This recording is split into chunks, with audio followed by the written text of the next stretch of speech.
Risco e retorno é um dos assuntos mais importantes, é um dos assuntos fundamentais quando a gente fala de finanças. Isso vale para qualquer área das finanças, seja finanças corporativas, as finanças empresariais, de negócios, seja finanças pessoais, seja na parte de mercado de capitais, de investimentos, em qualquer área das finanças sempre surge uma discussão sobre este trade-off, risco e retorno. E o que ele diz? Ele diz o seguinte, que quanto mais retorno o investidor almeja, mais risco ele deve correr. Vamos então compreender os conceitos de risco e retorno. Risco a gente pode entender dentro do mundo financeiro como a probabilidade de perda diante de uma exposição ao mercado. Veja que para que o risco exista é preciso que o investidor ele tenha alguma atitude, ou seja, é preciso uma exposição do investidor.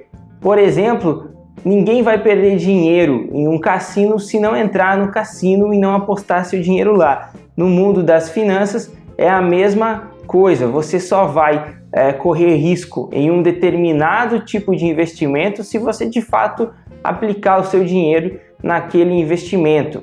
O retorno, por outro lado, ele é visto como o excedente gerado a partir daquilo que foi inicialmente aplicado, do valor que foi inicialmente aplicado em relação ao valor final que foi obtido com um determinado investimento. Imagine que, por exemplo, um investidor aplicou 100 mil e quando ele resgatou aquele valor que ele aplicou, ele resgatou 110 mil. Então esses 10 mil de excedente representam o retorno do investidor. Normalmente o retorno ele é expresso como uma taxa percentual. Neste exemplo simples, o investidor ele obteve um retorno de 10%.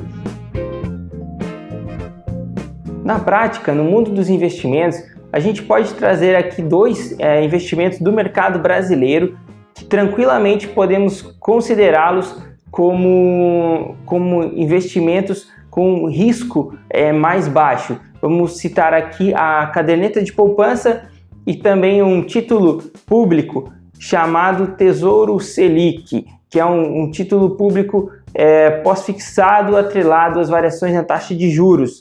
São dois dos investimentos mais conservadores na economia brasileira. E quando a gente fala esse termo conservador, a gente já está pressupondo que esses investimentos mais conservadores, eles oferecem um risco menor. Em contrapartida, lembre-se do trade-off, o retorno ele também é abalado e ele acaba não sendo o melhor retorno do mercado. Na outra ponta, teremos investimentos que proporcionam ao investidor uma forte exposição ao risco, como por exemplo alguns fundos multimercado, dependendo da estratégia adotada pelo fundo, e também o próprio mercado de ações ou fundos de ações. Existe uma série de produtos financeiros que eles proporcionam ou podem proporcionar um retorno muito superior aos investimentos mais conservadores, mas eles também deixam essa pulga atrás da orelha, vamos dizer assim, de que pode ser que as coisas não deem tão certo. Este é o risco, pode ser que o retorno não seja tão bom quanto esperado. Em alguns casos, o retorno, dependendo da periodicidade analisada, o retorno de investimentos que se expõem mais ao risco, eles acabam sendo menores do que de investimentos mais conservadores.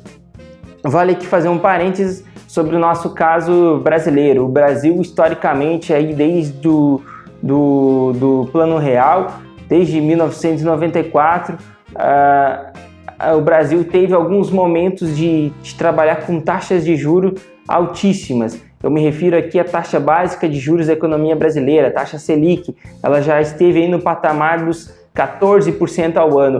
Isso é uma taxa altíssima se você comparar o Brasil com outras economias, principalmente com países desenvolvidos, em que a taxa básica de juros ela fica muito próxima a zero. Qual a implicação disso tudo? A implicação é que no dia a dia o investidor ele consegue não se expor muito ao risco ele consegue comprar um título público Tesouro Selic, por exemplo, e obter um rendimento de certa forma elevado. Então o investidor, nestes casos, nestes momentos em que a economia brasileira ela apresentou uma taxa básica de juros pouco elevada, o investidor ele acaba não sendo incentivado a migrar para outros investimentos mais arriscados, porque os próprios investimentos mais conservadores, eles remuneram a uma taxa considerada aceitável por muitos investidores.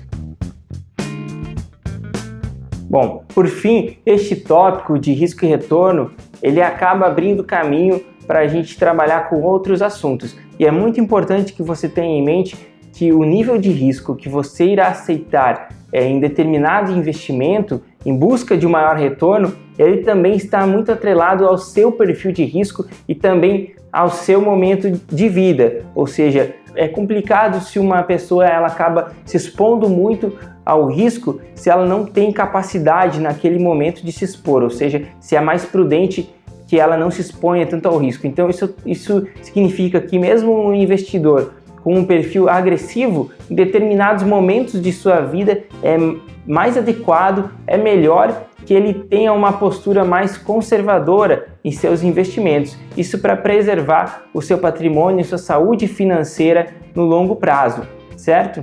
Muito obrigado. Até a próxima aula.